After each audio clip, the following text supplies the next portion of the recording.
Welcome back to the reality, guys. I'm your host, Billy Blinks, joined as always by my co host, Brian, What's going on, everybody? and friend of the show, host of the Strat Chat podcast, Kyle Petty.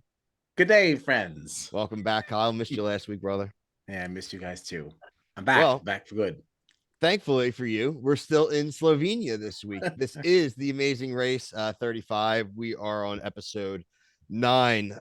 6 teams remaining at the beginning of this leg. Okay. Like I said, still in Slovenia. They had to travel to Congress Square. Congress Square was actually mentioned last week. The roadblock when they get there is who can deliver the goods. This is where you had to put together your little wooden backpack, and then you had to get your 12 wooden accessories from Pottery Barn and attach them all onto your back, then not drop them, so hold your little thing going on there and make a delivery. Also, I guess not get lost in the streets. Overall, not a bad roadblock. I like anything involving navigation. The finicky things are funny.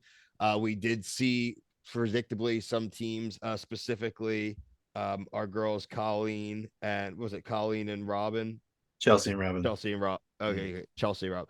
They lost the little rolling pin at one point. We also saw the wooden ball rolling away from the squad at one point. So overall, Bry and Kyle, thoughts on this roadblock in general? It's kind of beginning of the leg. Yeah, I mean, this is just kind of, to me, it's like if I thought of a challenge, this would be like something I would imagine would, if you didn't tell me what show it was, I'd be like, this is the Amazing Race. You're putting together something that doesn't make any sense. Like you're folding up a Pinocchio on your back and then just walking somewhere where you don't know where you're going. That's the Amazing Race. I was encouraged by this. This gave me the impression that I could actually play this game maybe one day. Like, this is actually something I could do. Like, I got this one. This one's mine. Mhm. But other than that, like once something falls off, like I don't even know that I would remember what was there to know what fell, if that makes sense. Yeah, Like once you Right. get to the end, the guy's like, something's missing. We're like, beats the hell out of me. I think your bet Right. there obviously is that they told you the specific number. I think it was like 12 items that you had to have. So at the end of the day, that's you would have to at least have an idea maybe how many you're missing. But like you said, Kyle, you had to bring the backpack back with you. That Right. was definitely probably the worst part about it, right? And um I felt like there was some slogging going back. There was some drooped, Charlie Brown heads. Some of these people going back on when they didn't get it right the first time, and I'm like, Mhm. this is the time. I know I talked early in the season. I'm like, hey, we are at 13 teams, 12 teams, 10, 11, whatever. Be deliberate. With 6 teams, I think you got to start hustling a little bit. I think you Oh, start yeah. sprinting back to the beginning there. You don't sulk back. This is the official no sulk point in Yeah. the You Amazing gotta Race for hustle. me. You You need to gotta have pep hustle. in your step, Yep. 100%. Mm-hmm. Just a little strategy to talk here. Rob and Corey, they still have the express pass. They can use it through next leg. So their stated strategy throughout this leg was just survive in advance, and we are just automatically going to use it. They did struggle a little bit, and we'll get to that. They didn't have the smoothest leg, but they did survive. So if you were you guys, would you have just used it right now, or would you always try to bank and keep it as late as possible? I thought it may have been fair for them to maybe just get it out of the way and use it. Rather be safe than sorry, and not just bet that you will beat one of the other 5. What about you? What did you guys think in general? Bank. Bank it. Yeah. Yeah, I think I would have voted to bank it, but I would have been nervous about it because you really just don't know where you're standing in this whole thing. And it's like, oh, you don't want to waste it like too soon, but at the same time, it's like, yikes. It made me Um, think of like 40-year-old virgin, where it was like, is it true if you don't use it, you You lose lose it? it. Is is that a serious yeah, question? No, no. It's like, I don't, it's like Survivor, like people getting eliminated with advantages or idols, right? right. I always just get nervous that like it could go bad for you late in the leg, right? You Hmm. obviously didn't plan for it to go bad, and going home with an express pass in your pocket Right. is a nightmare. I'm sure it's something Logan commenters can let us know. Like, how many times has that happened? Have people ever gone home with the express pass on them Yeah. It Express helped pass in that the your back detour was pocket. kind of in the same area. Like both detours were really close to each other, on so the they can river? kind of Yep. like look around and things like that. But I think it's all judgment. Like I say, I'd bank it, but if I feel like I've been on this task, like who I don't remember what team it was there. Like I have 30 minutes. Like if I hit a certain time limit, I'm like, oh man, this is not working. Then you definitely do it. I think that's fair, like a little self-discipline there. But Yeah. overall, it worked out. Like you said, they did advance. What place were they in, Bri, by the end of this? Fourth, I believe. Yeah. So I mean that's Yeah. so they were fourth, and then last week they were in third. So they really only went down one slot. So like not terrible. And they did both detours. I mean, for sense purposes, Yeah, right? I mean Like they they, would have done if they did that one, if they read the directions on that one correctly, they would have been in second, maybe yes, first. which is like, I mean, be fair, it's like they have a very good chance that means next week of being the first place Yeah. team, which, obviously we'll talk about the first place finishers. Now, this is 4 legs in a row. It's, it's got to be up there Yeah. At in all least time three. streaks. Yeah, I'll look back at my notes real quick. Well, no, they said in the beginning of the episode they had won the last 3 legs and then they won it again today. So, Okay. Yeah. yeah, Good that's for four them. legs in a row for the brothers. Yeah, so overall, let's move on. 8,000 caves under Slovenia. Apparently, that's where Smog and all the dragons live. Aragon, all your favorite dragons. Puff, the magic dragon. They are all apparently living in this Puff's subterranean. there. Godzilla. I mean, he doesn't fly, but I mean, like, you're gonna tell Godzilla he can't be in the Dragon Club. I mean, he's a water guy. Yeah, he's a good swimmer, Great, strong swimmer. it's great armor. Can take a nuke to the dome. I don't know how the Japanese would feel about the Slovenians claiming Godzilla. They can't. They can't. They got to take like Destroya or Baragon or any other villains in Not the Godzilla loser Godzilla mutos, like verse. the goofy spiders that nobody likes. I feel Yeah. like Godzilla goes where he wants. He's not really one to be claimed. So Yeah, he's a free spirit. he is. A kaiju, Yeah, he's a nomad. real loner, real loner. Anyway, back to the dragons caves. The route info was to go to the Pikajama. You had to go to the cave. It was at like the length of 8 football fields. When you got to the end of the path, you would find out about the next roadblock. Quick shout out to the emu. The emu made a couple of appearances. We always like to shout out the animal life. I didn't see any dragons, but I did get to see an emu. Like with clothes on in the street. It looked like an emu. It was like literally like I was watching Sesame Street. It's like the bird that just like lives in the neighborhood, and like the grocer Joe is all good with like the 9-foot bird walking down the street. Yeah, they're like, The oh, there's Oswald. There he is. And yeah, he's the emu works at like the corner store. Like, what's that commercial where it's like, emu and That's Doug. Liberty emu, Mutual. Isn't emu. it Liberty Mutual? Yeah, yeah. The Yeah, and Limu Doug. Emu. Emu and Doug. Disgusting. That's it. I hate Okay. anything with feathers. Absolutely not. Oh, No really? way. Yeah, I don't do birds. Huh. Oh. Yuck. Oof, just gave me a chill. No, absolutely not. But you Ew, eat them. yuck. But you eat birds. I do enjoy chicken. but That's a completely different Ducks conversation. fly together though. Well, Quack, quack, not around me. quack, quack, quack. Gross.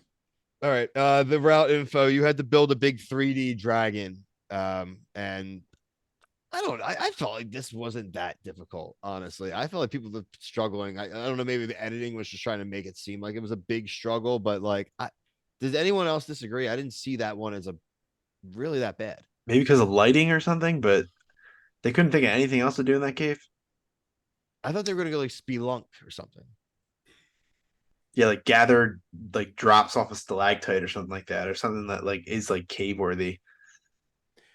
Yeah, Descent. this was a weird one because like the puzzle itself looked like it could be challenging, but then when you look at the actual pieces, like how many pieces could possibly go anywhere else? Like I feel like the pieces kind of spoke for themselves. Right. So like, yeah, you should have been able to kind of get through this with like some decent speed.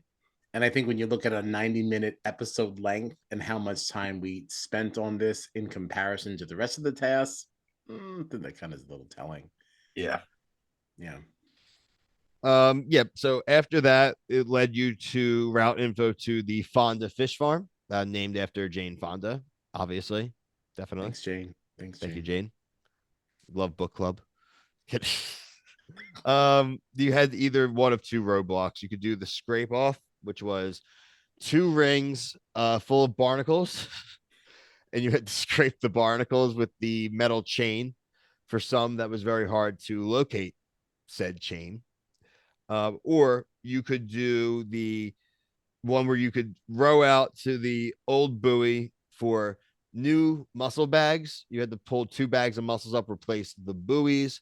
Uh, Mario Party reference of the week, right, guys? We had a few different ones that we went there. Bry, you had which one? Deep sea divers. Yep. Deep Sea Divers, that is from Mario Party 1. That's the one where you go down to grab the chest and come back up when you're on the rope.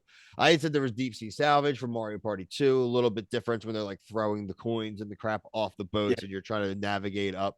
And Kyle, you had the one with the rowboats, which actually was pretty I good. had a paddle couple. battle, right? Yeah, I had paddle battle. Yep. I also wanted to only mention Spin Doctor because I felt like Spin Doctor looked like the little platforms where you were scraping the barnacles off from. But Yeah, like, like the netting area where they keep the fish. yeah. I didn't know we were going to get something better, but I did toss that one in the ring. Yeah, I thought they are all frankly fair references. There's weeks where we have like none, and now we had 3 I thought really applicable ones. Could have had like 5 more, honestly, man. Yeah, So there's many plenty good water ones. ones. What would you have done there? I mean, I think I would have done barnacles, no question. I would have done the barnacles. I definitely would have done the barnacles.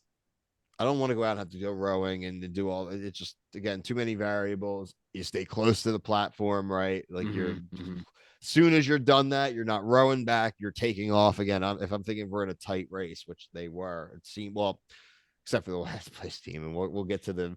I have the section we'll get to now. It's just got to be like mistakes once we talk there. The next stop would be. Just for information, the next pit stop is going to be at the Grab So Curb Castle. Really cool. Yeah, I love any kind of castle location. That was nice. Would have been nice to maybe even see like a roadblock up there, some kind of a challenge. It was a really cool vista. Um, Anything about the 2 locations, and then we'll kind of get into kind of the struggles of some teams here and overall standings. Yeah, I mean, I like Todd and Ashley. Like, I don't know. I kind of wanted them to lose with what they were doing. I know we're gonna get to that in the next, but that's like my where I'm gonna go into this next section with. Yeah, well, let's start. I mean, like, we'll just highlight some of the couples that really maybe struggled a little bit or saw some strife this episode. You mentioned Todd and Ashley. Todd and Ashley missed the exit. Todd and Ashley were kind of continued over from the arguing I felt from last week, Bry. Yeah, And then they, like I mentioned, I teased, they were the ones that forgot, couldn't get it out of their own way, arguing quick long enough to go pay attention to the chains. What was your take on Todd and Ashley this week? I mean, I love the 2 Chainz reference, but I'm not a big fan of celebrating. And like when he was just he's like acting not like a fool, but he's just like celebrating the small moments. Like, dude, you're like on the brink of elimination. Like, get your ass in line. I'm also not too big on people who acknowledge that they're not good at something. Like, so you're talking about how, oh, dad, don't do any dad detours, right? You're always getting lost and blah, blah, blah. So why isn't she driving? That's Like, very fair. But I don't understand if you're going into this knowing that we don't do navigation well. All right, so get in the driver's seat. Like, and she's just like just yelling at him that he's not doing the right thing. Like, let's swap. Let's play to each other's strengths here. That's supposed to be the benefit to playing as a duo, especially when you're married. You're supposed to know what each other is like good and Yeah. bad at. And they're I high don't school know. sweethearts, so they've been together for forever. Right. It's certainly no mystery that this man doesn't navigate well. So stop putting him in the driver's seat. Like it seems like a no-brainer to me. Like I don't X. know. Yeah. It really is. It's like, come on, these are the type of things you need to know your partners and know what the triggers are and like what's been going on, so they avoid it. Right. It's supposed to be like your plus. Like you could hit 2 friends that are playing a game like this together. Like, wow, I didn't know that you didn't know how to do this. Wow, that's a shock to me. Like these people, like, come on. Dad detours? You got a name for it? Like, I mentioned Rob and Corey. Overall, like I said, they recovered very well, but they did, like I said, find an issue with the detour. They had to do both detours.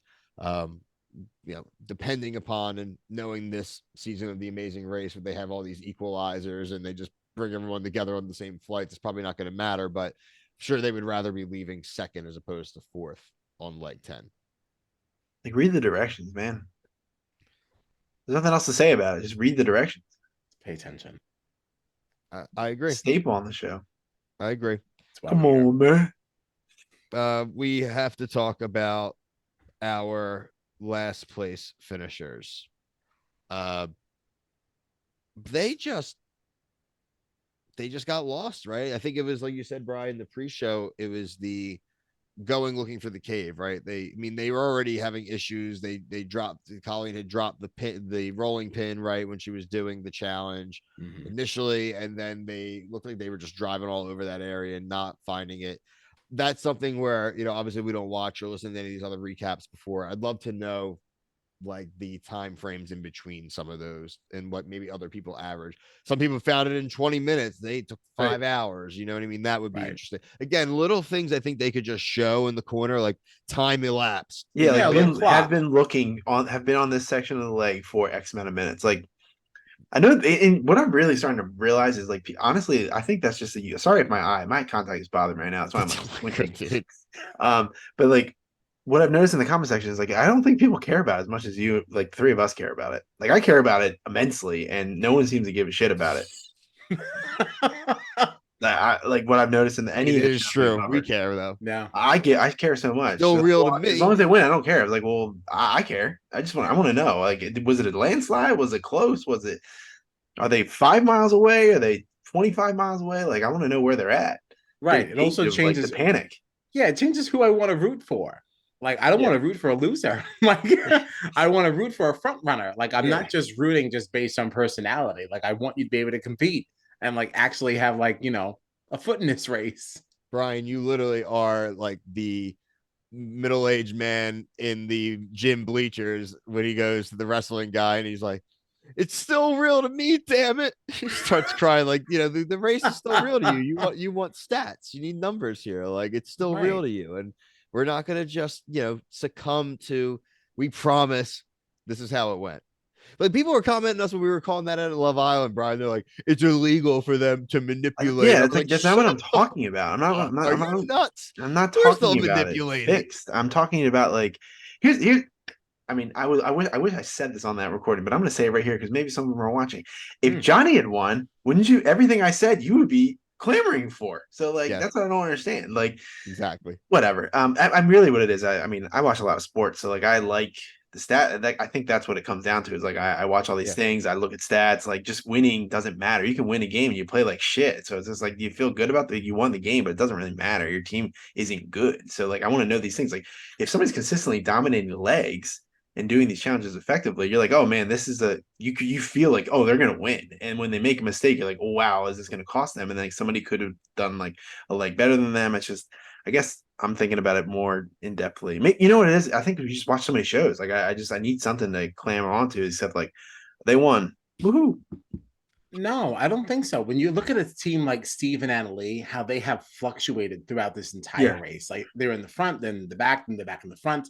That's exciting because we know we have two people here who are very, very capable of doing the tasks that are at hand. Mhm. But like they get mucked up from some of the other variables that come in this. And that's Yeah. why those stats are important. Yeah. Because like you're not looking at Steve and Annalie as like, oh my gosh, that's a team to count out. They're absolutely not. And that's what makes the show exciting Yeah. is because at any moment they could skyrocket back to the top. And like Mhm. without proper stats and really knowing where people are, you lose some of that. You lose some of that electricity, if you will. I agree. I Yeah. agree. Yeah. No, it totally matters. Brian, give us our order of finish. Greg and John first place. My team, Joel and Garrett, have moved up to second place, so watch out. Hey, Steve and Anna Lee are now back into the top three. there they go. There they Rob go. and Corey are fourth. Fifth place, Todd and Ashley, and eliminated team, like we said, Robin and Chelsea. 5 teams remaining, guys. We have an express pass. I assume we will see used right away next week. So let's see how much of an advantage it provides. God, I'm sniffing. We got another mega leg coming though, don't we? We've only had one this season. They said there was gonna be 2, I think. I'm sniffing a mega leg. So the show's over on the 13th, right? Yeah, that's the finale. Oh, is it? Okay. So we got 1, 2, 3 weeks left with 5 teams. Yeah, makes sense. Next week we either go down to 4 or we stay at 5, which would mean then on the 6th we'd be down to 4 teams. Would So they the do mega a? leg is probably the finale, which I'm totally fine with, Oh yeah, that's true. The mega leg's probably the finale. which is Yeah, very so okay with me. I mean, that's what I think the final That would should be be. acceptable. so we'll go down to That's fine. 4 next week, and then down to 3 the 6th, and then or no, we would. So we're just gonna. You think there'd be 4 in the final leg? Yeah, they'll probably do a mega leg and but like the one team that's there last is eliminated or something like So that. But they the other ones will keep going. eliminate on the mega leg. But it's still like they just keep moving. I think that's probably what they'll do. Everybody listening, watching, let us know what you think. Don't if you know, tell us without it being like bad spoiler or whatever. Like, but like if you know the format, let us know. We just don't want to know who goes home. Yeah, don't ruin it Yep. for us. We will be back. Actually, the video before this one will have been Survivor 45, episode 9. So make sure you're subscribed here. Kyle, what are you guys doing on Strat Chat? Where can they find you? Oh geez, what are we doing? We're doing a number of things. We're big in the Big Brother universe. Which we need. We're doing Big Brother Australia recaps. Usually on Thursdays at 10:30, but it's Thanksgiving, so we're taking a bye. We're going to figure out what we can do during the weekend. But we also do Survivor on Mondays at 9:30. And the challenge also on Thursdays at 9:30. But again, Thanksgiving, so we're figuring that all out. But we're also doing post-eviction chats, thanks to They're our awesome. friends at Channel 7 in Australia. Yeah. So we're having a lot of good times with Big Brother Australia for sure. You can find us Strat Chat Pod everywhere you look. Twitter, YouTube, guys, Instagram, TikTok. All over the They place. find them everywhere. You find our stuff tagged with them. Everywhere But you want to be. yeah, for sure. It's awesome. But Yeah. until next review, for myself, Brian, Kyle, thank you for watching. Peace.